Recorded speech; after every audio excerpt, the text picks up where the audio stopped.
ಸಖತ್ ಖಾರ ಬಣ್ಣ ಮತ್ತು ರುಚಿ ಆಚಿ ಚಿಲ್ಲಿ ಪೌಡರ್. ಎರಡು ಗುಂಪುಗಳ ನಡುವೆ ಘರ್ಷಣೆಯಾಗಿ ರಸ್ತೆಯಲ್ಲಿ ದೇವರ ವಿಗ್ರಹವನ್ನ ಇಡಲಾಗಿದೆ. ಚಿಕ್ಕಬಳ್ಳಾಪುರದಲ್ಲಿ ಮೆರವಣಿಗೆ ವೇಳೆ ಗುಂಪು ಘರ್ಷಣೆಯಾಗಿದೆ.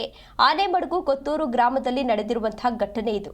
ಗ್ರಾಮದ ಗಂಗಮ್ಮ ಮತ್ತು ಮಾರಮ್ಮ ದೇವಿಯ ಮೆರವಣಿಗೆ ಹೋಗಲಾಗಿತ್ತು. ದಲಿತರಿಗೆ ಅವಕಾಶವನ್ನ ನೀಡಲು ಸವರ್ಣೀಯರು ನಿರಾಕರಣೆಯನ್ನ ಮಾಡಿದ್ದಾರೆ ಎನ್ನುವ ಆರೋಪ ಕೇಳಿ ಬರ್ತಾ ಇದೆ. ಈ ವಿಚಾರದಲ್ಲಿ ಸವರ್ಣೀಯರು ಹಾಗೂ ದಲಿತರ ನಡುವೆ ಒಂದು ಗಲಾಟೆಯಾಗಿದೆ. ದಲಿತರು ದೇವರ ಮೆರವಣಿಗೆಯನ್ನ ಮಾಡಲು ಮುಂದಾದಂತಹ ಸಂದರ್ಭದಲ್ಲಿ ದೇವರ ಮೂರ್ತಿಗಳನ್ನ ಸ್ಥಳದಲ್ಲೇ ಇಟ್ಟು ಹೋಗಿದ್ದಾರೆ ಸವರ್ಣೀಯರು ಎನ್ನುವ ಮಾಹಿತಿ ಸಿಗ್ತಾ ಇದೆ.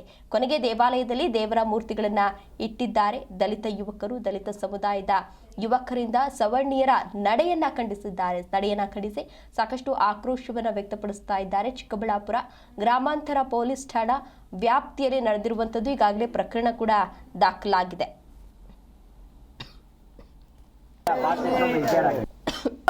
ನಾನು ಏಕೊತ್ತೂರು ಗ್ರಾಮದ ಯುವ ಮುಖಂಡ ಮತ್ತು ದಲಿತ ನಾಯಕನಾಗಿದ್ದು ಬೆಳಿಗ್ಗೆಯಿಂದ ಒಂದು 10 ಗಂಟೆಯಿಂದ ದೇವರ ಮೆರವಣಿಗೆ ನಡೀತಾ ಇತ್ತು. ಈ ತರ ದಲಿತರು ದೇವ್ರನ್ನ ಮುಟ್ಟಬಾರ್ದು ಅಂತ ಹೇಳಿ ನಮ್ಮೆಲ್ಲೇ ದೇವ್ರನ್ನ ಮುಟ್ಟಕ್ ಬಿಡ್ತಾ ಇಲ್ಲ. ಇವಾಗ ಬಂದು ನಾವಾದ್ರೂ ಹೊಡ್ತೀವಿ ಅಂತ ಹೇಳಿ ಕೇಳಿದ್ದಕ್ಕೆ ನೀವು ಹೊರಬಾರ್ದು ಅಂತ ಹೇಳಿ ಅವ್ರು ಮಾಡುವ ಒಳ್ಳೆ ದೇವ್ರನ್ನ ಬೀದಿಯಲ್ಲಿ ಬಿಟ್ಟುಬಿಟ್ಟು ಇದಕ್ಕೆ ನ್ಯಾಯ ನೀವೇ ಕೊಡಿಸ್ಬೇಕು. ಜೈ ಭೀಮ್. ನಾನು ಏಕೊತ್ತೂರು ಗ್ರಾಮಸ್ಥನ ಯುವ ಮುಖಂಡ ಮತ್ತು ದಲಿತ ನಾಯಕನಾಗಿದ್ದು ಬೆಳಿಗ್ಗೆಯಿಂದ ಒಂದು 10 ಗಂಟೆಯಿಂದ ದೇವರ ಮೆರವಣಿಗೆ ನಡೀತಾ ಇತ್ತು. ಈ ತರ ದಲಿತರು ದೇವ್ರನ್ನ ಮುಟ್ಟಬಾರ್ದು ಅಂತ ಹೇಳಿ ನಮ್ಮೆಲ್ಲೇ ದೇವ್ರನ್ನ ಮುಟ್ಟಕ್ ಬಿಡ್ತಾ ಇಲ್ಲ.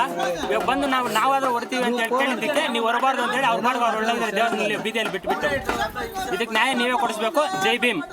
ನಾನು ಏಕೊತ್ತೂರು ಗ್ರಾಮಸ್ಥನ ಯುವ ಮುಖಂಡ ಮತ್ತು ದಲಿತ ನಾಯಕನಾಗಿದ್ದು